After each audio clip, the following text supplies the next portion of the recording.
Je rappellerai quand même, elle aura le compte rendu, c'est pas grave, que le CO2 représente 77% des émissions de gaz à effet de serre d'origine humaine, d'origine anthropique, et que la question qui nous est posée ici, qui est très intéressante, c'est une délibération qui nous permettrait d'avoir une mesure indirecte de cette émission, donc à l'échelle de Paris, de voir les évolutions, ou voire aussi de faire des analyses un peu scientifiques, de savoir quels sont les impacts de telle ou telle mesure, éventuellement donc sur les modifications de circulation. Est-ce que ça a des modifications sur la distribution donc, de l'émission de CO2 donc, à l'échelle parisienne?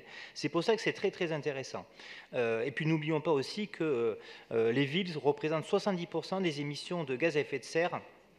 C'est pourquoi, en responsabilité, nous nous sommes dotés à Paris, sous l'impulsion des écologistes, d'ambitieux objectifs de neutralité carbone d'ici 2050, que Mme Harel critique, mais c'est dommage. Alors, qu'est-ce qui est intéressant ici? C'est qu'on va pouvoir objectiver l'émission de gaz CO2 à Paris. En effet, jusqu'à présent, donc, on était obligé donc, de faire des analyses. Donc, c'est Carbone 4 qui a fait pour le premier plan climat, je ne sais plus quel organisme a fait la mesure du deuxième. On fait des hypothèses sur la quantité d'émissions de CO2 émis à travers le plan climat. Or là, on aura la possibilité d'avoir une mesure indirecte de ce qui se passe. Et c'est ça qui est intéressant, c'est-à-dire qu'au lieu de faire des projections à partir d'enquêtes, on pourra avoir une mesure indirecte de ce qui se passe. Et donc là, nous sommes très contents de cette mesure-là. Alors nous avons quand même plusieurs questions à poser par rapport à ça. Donc si nous avons la chance à Paris de bénéficier des mesures de l'expertise Airparif, malheureusement Airparif ne fait pas de mesures directes de CO2 puisqu'il s'intéresse aux polluants comme je disais tout à l'heure et qu'il estime ces taux à 4 ans d'écart alors que notre action doit être immédiate pour se donner des données ultra récentes. Nous espérons néanmoins qu'un fort partenariat et un travail commun sera effectué entre Origin Earth, Airparif, la ville, la métropole pour avancer efficacement sur la décarbonisation de Paris et de ses alentours. Alors, installer des capteurs sur un toit du 13e arrondissement est un premier pas pour nous, mais nous attendons de voir où seront installés les 2 prochains prévus par la Convention. Par ailleurs, il nous semblerait intéressant d'obtenir une carte sur laquelle figurent les différents capteurs déjà installés par le LSE, puisqu'il y a déjà des capteurs qui sont installés, et ceux à venir d'Earth Origin pour s'assurer que le maillage des mesures est pertinent, et ça revient à ce que je disais tout à l'heure, ce que ça nous permettra, donc, notamment en termes donc, de recherche fondamentale, de voir s'il y a une dispersion des CO2 et comment elle évolue dans le temps à travers des mesures ou à travers des modifications climatiques, des effets d'îlots de chaleur, etc. Donc c'est en ce sens que c'est très intéressant. D'autres questions par rapport à ça, c'est quels sont les capteurs choisis, parce que, comme ça a déjà été fait remarquer, comment mesurer les émissions de CO2 uniquement d'origine fossile avec uniquement 10% de marge d'erreur? Les capteurs mesurent tout le CO2 et pas la mesure d'autres gaz traceurs comme le CO.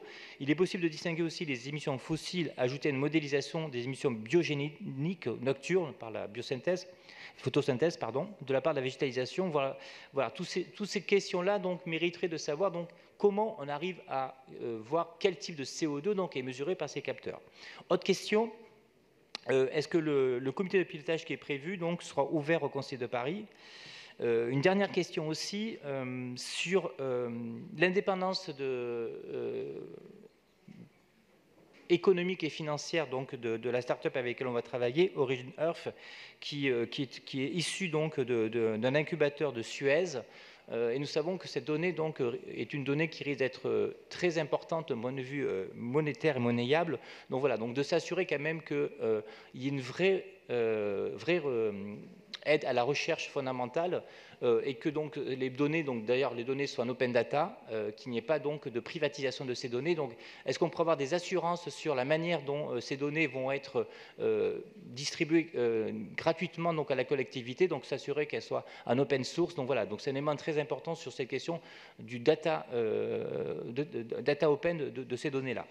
Et dernière question aussi, qui n'est pas une question en fait, qui est une remarque, faisons attention, Yann Verding l'a dit, que la mesure en direct des CO2 n'est pas ce qui est important pour une collectivité territoriale, puisque une bonne partie donc, du CO2 malheureusement est externalisée, c'est-à-dire qu'une partie de ce que nous consommons est produit donc à l'étranger.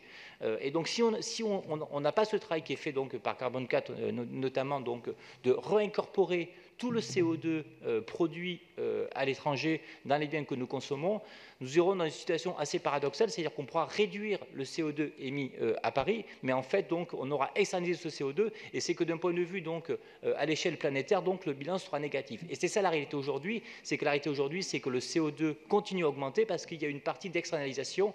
La fermeture des industries en Europe a provoqué une augmentation de l'industrie, notamment en Chine, et qu'il faut voir le bilan complet au niveau de la planète pour s'assurer que nous répondons vraiment à l'objectif des accords de Paris de réduire donc les émissions de gaz à effet de serre sur l'ensemble de la planète et pas uniquement à Paris.